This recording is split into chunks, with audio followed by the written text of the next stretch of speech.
साथ मैं हूं अभिषेक कात्यायन। वक्त हो चला है खबर बिहार का। बिहार में छठ के बाद 2 चरणों में मतदान होना है, यानी चुनाव का ऐलान हो चुका है। 6 नवंबर और 11 नवंबर को बिहार में वोटिंग होगी, जबकि 14 नवंबर को मतगणना होगी। 14 नवंबर की शाम तक यह तय हो जाएगा कि बिहार में अगली सरकार किसकी बनेगी। 22 नवंबर तक बिहार में नई सरकार का गठन कर लेना है। शुक्रवार 10 अक्टूबर से ही बिहार में चुनावी प्रक्रिया भी शुरू हो जाएगी। 2 चरणों में बिहार चुनाव, 6 और 11 नवंबर को वोटिंग, 14 नवंबर को रिजल्ट। बिहार विधानसभा चुनाव की तारीखों का ऐलान हो गया है। बिहार में 2 चरणों में चुनाव होंगे। 6 नवंबर को पहले चरण के लिए वोटिंग होगी, तो 11 नवंबर को दूसरे चरण के लिए मतदान होगा। 14 नवंबर को वोटों की गिनती की होगी। बिहार के चुनाव 2 फेजेस में होंगे, 6 नवंबर थर्सडे और दूसरा 11 नवंबर ट्यूसडे। काउंटिंग 14 नवंबर को होगी। यानी 14 नवंबर को यह तय हो जाएगा कि बिहार में अगली सरकार किसकी बनेगी। बिहार चुनाव के दोनों फेज के लिए अहम तारीखों को भी जान लीजिए। बिहार चुनाव फेज 1 का शेड्यूल। पहले चरण में 121 सीटों पर होगी वोटिंग।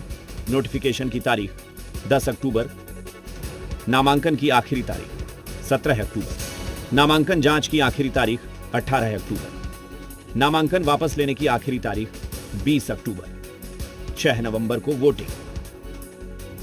बिहार के चुनाव 2 फेजेस में होंगे। पहले फेज के डेट गैजेट नोटिफिकेशन 10 तारीख को आएगा, दूसरे का 13 को। Last date of making nominations पहले फेज की 17 को होगी, दूसरे की 20 को। स्क्रूटनी 18 और 21। यानी इस शुक्रवार से ही बिहार में चुनावी प्रक्रिया शुरू हो जाएगी। अब दूसरे फेज के लिए अहम तारीखों को जान लीजिए। बिहार चुनाव फेज 2 शेड्यूल। दूसरे चरण में 122 पर होगी वोटिंग। नोटिफिकेशन की तारीख 13 अक्टूबर। नामांकन की आखिरी तारीख 20 अक्टूबर। नामांकन जांच की आखिरी तारीख 21 अक्टूबर। नामांकन वापस लेने की अंतिम तारीख 23 अक्टूबर। 11 नवंबर को वोटिंग होगी। विड्रॉल की आखिरी तारीख 20 अक्टूबर और 23 अक्टूबर। और डेट ऑफ पोल 6 नवंबर थर्सडे और दूसरा 11 नवंबर ट्यूसडे। काउंटिंग 14 नवंबर को होगी और पूरी चुनावी प्रक्रिया 16 नवंबर तक समाप्त कर ली जाएगी। 14 नवंबर को काउंटिंग के साथ ही बिहार में अगली सरकार की तस्वीर साफ हो जाएगी। 22 नवंबर तक बिहार में नई सरकार का गठन भी हो जाएगा। ब्यूरो रिपोर्ट, जी मीडिया।